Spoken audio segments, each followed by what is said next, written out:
بسم اللہ الرحمن الرحیم رب اشرح لی صدری ویسر لی امری واحلل عقدۃ من لسانی یفقہوا قولی صدق اللہ العظیم۔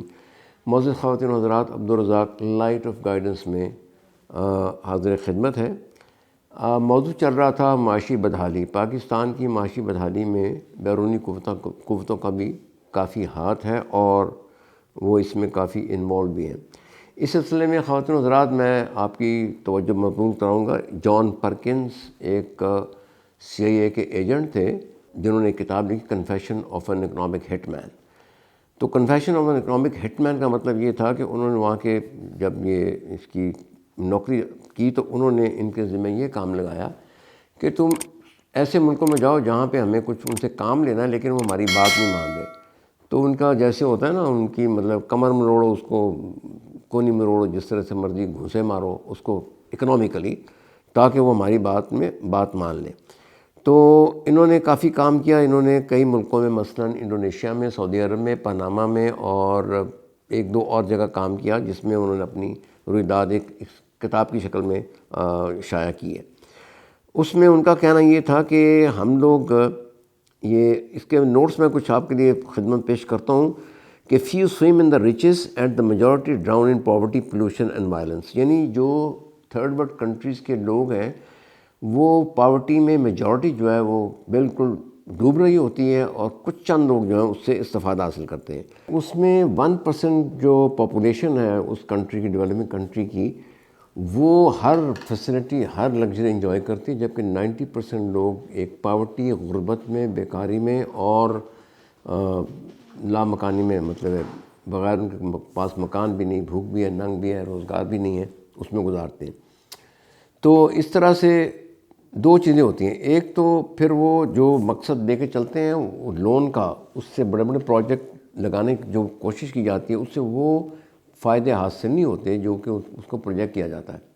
یہ جو CIA کے ایجنٹ اس کو پروجیکٹ کرتے ہیں، اس میں پھر مین تو ان کے لے جاتے ہیں کانٹریکٹرز US کے، اور باقی جو لوکل بندے ہیں وہ اس میں شامل ہو کے جو ان کے پروردہ ہوتے ہیں، ان کے اسپانسرڈ ہوتے ہیں، پولیٹیشین ہو گئے، بزنس مین ہو گئے، بیوروکریٹ ہو گئے، وہ اس کو کمپنسیٹ کرتے ہیں اور ان سے سارے کام لیتے ہیں۔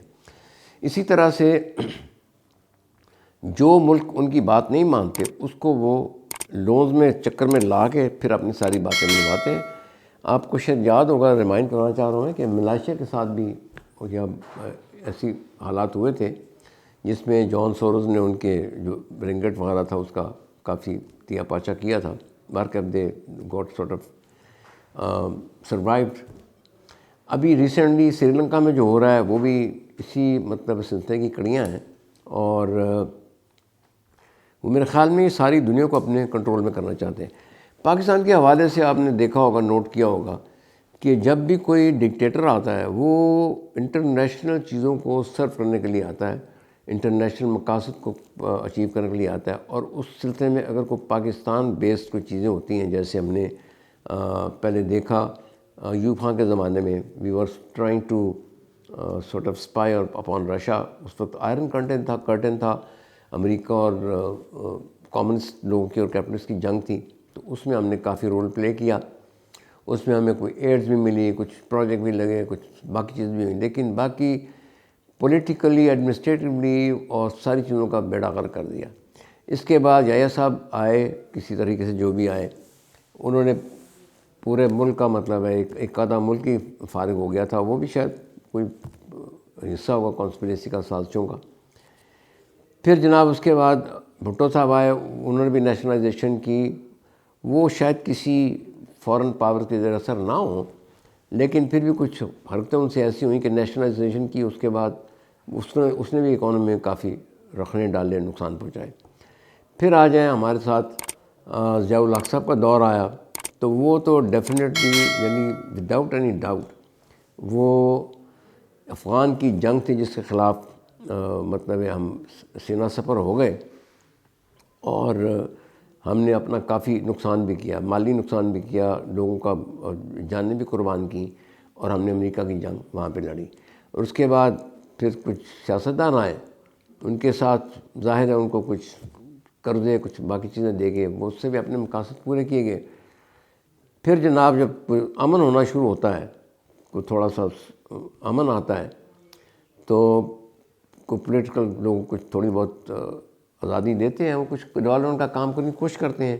جس طرح سے ہمارے ملک میں 98 میں کافی 99 میں ڈیولپمنٹ ہوئی تھی، اس وقت ہم نے کوئی ایٹم بام ڈیٹونیٹ کیا، تو پھر میرے خیال میں ویسٹ کو فکر ہوئی کہ یہ تو ہاتھ سے نکلتے چلے جا رہے ہیں، تو اس ایریے کے باقی بن جائیں گے، مکھیا بن جائیں گے، یا ایک قسم کا ایک ڈفرینٹ اسٹیٹ بن جائیں گے.